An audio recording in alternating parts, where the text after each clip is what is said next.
D'abord, Shavua Tov, dire que c'est un plaisir pour moi d'être là, je crois que c'est une litote, parce que c'est... Tautologie.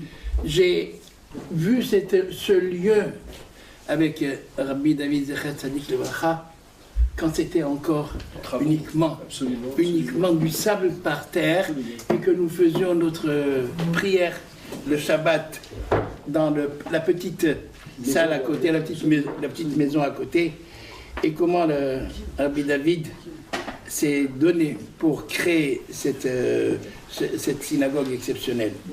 C'est vrai aussi que l'attachement de notre famille à la famille Messas remonte à plusieurs générations, puisque nous pratiquions la même synagogue à Meknes, et j'ai toujours en mémoire non seulement Rabbi Shalom Zecher Tzadik Lebracha, mais j'ai en mémoire le grand-père de Rabbi David, Rabbi Memoun Zecher Tzadik Lebracha, quand il était là à faire attention à ce que chacun non seulement se taise, mais pas seulement se taire, mais il prie aussi. Alors parler de la paracha de Balak, c'est parler de deux personnages. Deux personnages qui sont quelquefois ressemblants et quelquefois antinomiques. On a d'un côté un roi, qui est Balak, qui est roi de Moab, et qui se rend compte qu'il a devant lui un peuple invincible. Et il essaie de comprendre d'où vient cette invincibilité. Et on lui dit, il est invincible parce qu'il a une arme exceptionnelle. C'est quoi? La parole. Si c'est cela, se dit Balak, je vais jouer à armes égales. Je vais moi aussi trouver quelqu'un dont l'arme serait la parole. Et on lui conseille, on lui dit, tu sais, il y a Bilam. Il y a Bilam qui est un prophète des nations. Et on se pose la question d'ailleurs pourquoi il y a aussi un prophète des nations. Et c'est Rashi qui explique qu'en fait, Akadosh Baruch Hu a permis aux autres nations d'abord aussi un prophète des nations. Pourquoi? Pour qu'on ne puisse pas dire, mais c'est normal, juif est rien à nous, donc il est normal que nous tombions dans le dévoiement le plus total. Tu nous aurais donné, nous aussi, des prophètes des nations, nous aussi, on se serait conduit comme il faut. C'est la raison pour laquelle, disait Hachamim, le Bilam est donc ce prophète des nations. Alors Bilam, il est quoi? D'abord, faisons attention à son nom. Bal-Am. Il n'a pas de peuple. Il est seul, il est isolé. Et d'ailleurs, si vous remarquez, regardez toute la paracha, de qui il s'agit. Qu'est-ce qui est autour de lui? L'ânesse. C'est son seul compagnon immédiat.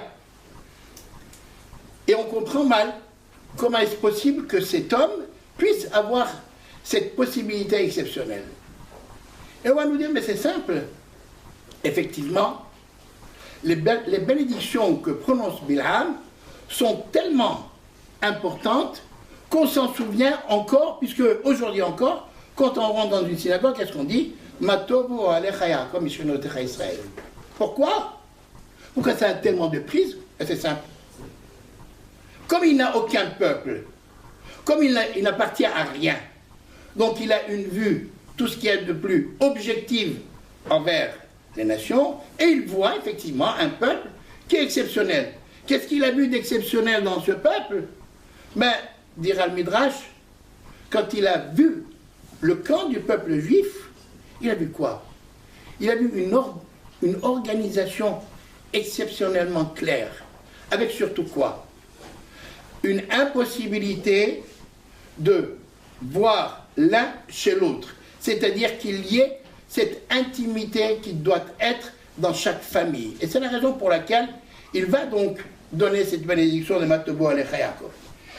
Mais ensuite, il y a autre chose que va nous dire Rabbi Shalom Zecher Tzadik Lebracha dans Vecham HaShemesh, dans son livre sur le commentaire de la Torah, il nous enseigne la chose suivante.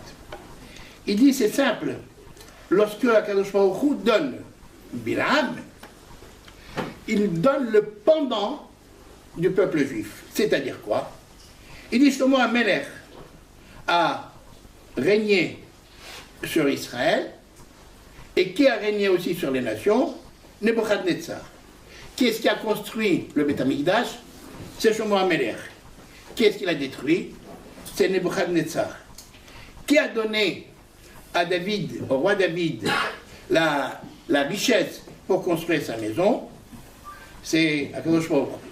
Qu'est-ce qui est le pendant?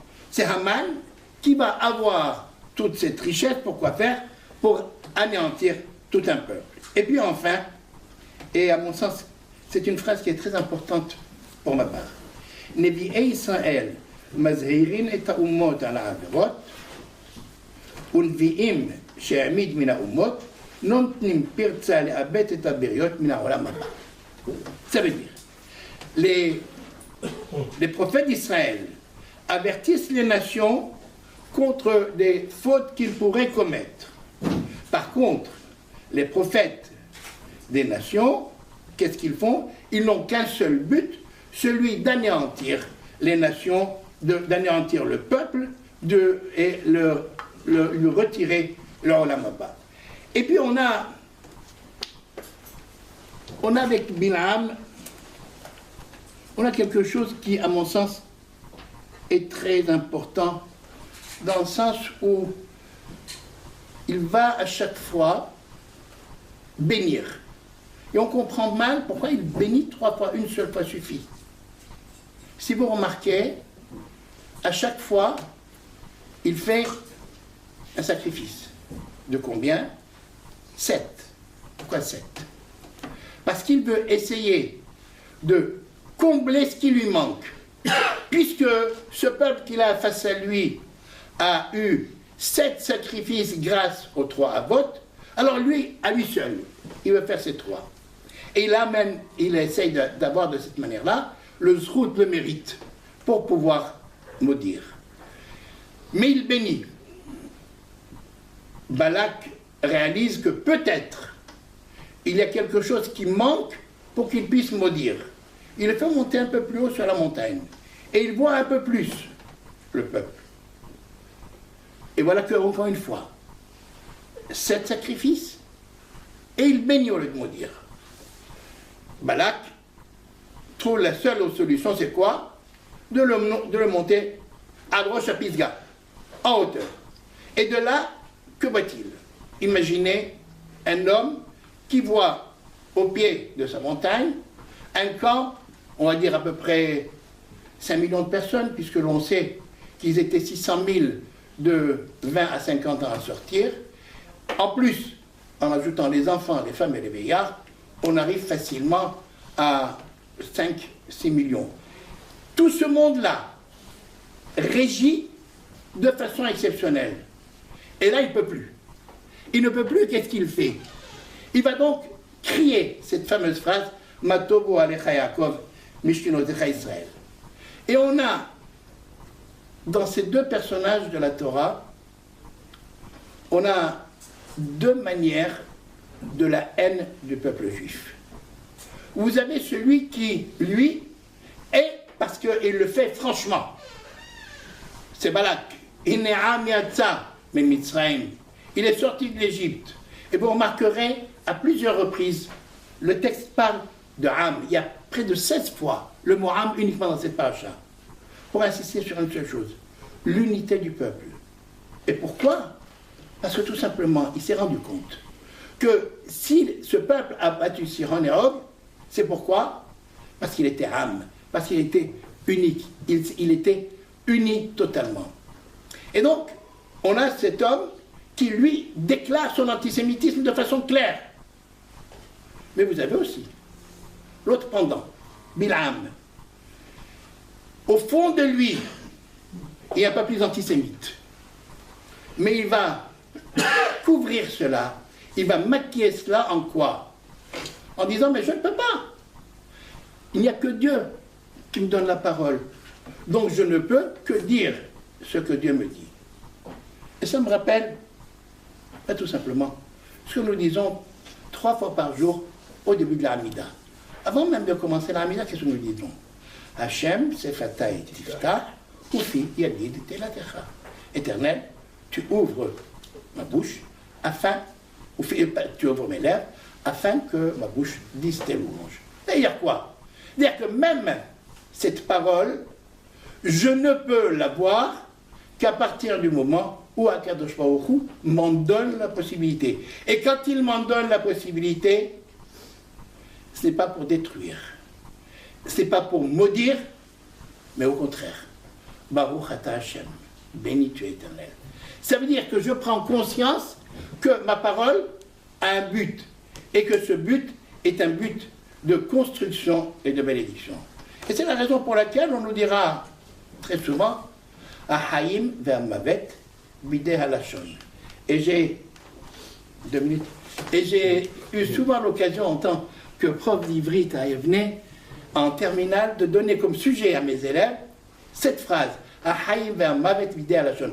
La vie et la mort sont entre les mains de la parole. Et savoir comment un jeune peut réagir à cette phrase. Et puis juste pour terminer, et je terminerai avec cela,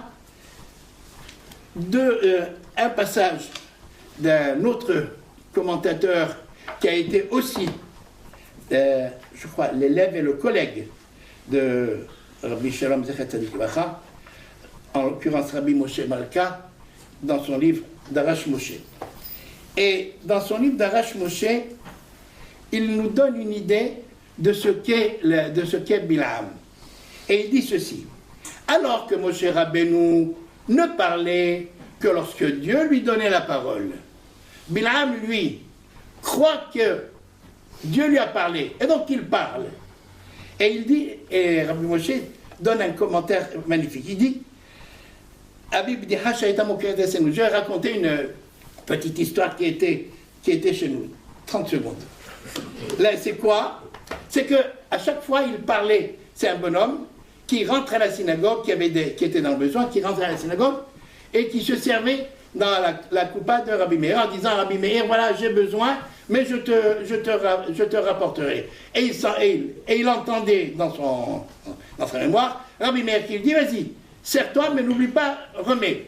Et chaque jour, jusqu'au moment où il revient et il va pour mettre l'argent, et il s'entend dire: mais non, c'est pas la peine, maintenant que tu t'es servi, tu peux le garder, je n'en ai plus besoin. Et dernière chose, et je termine avec ça, pour rappeler encore une fois Rabbi David Zechat Tzadik Livracha, puisque nous n'oublions pas que nous sommes dans sa synagogue, une phrase qu'il aimait commenter dans la Haftara.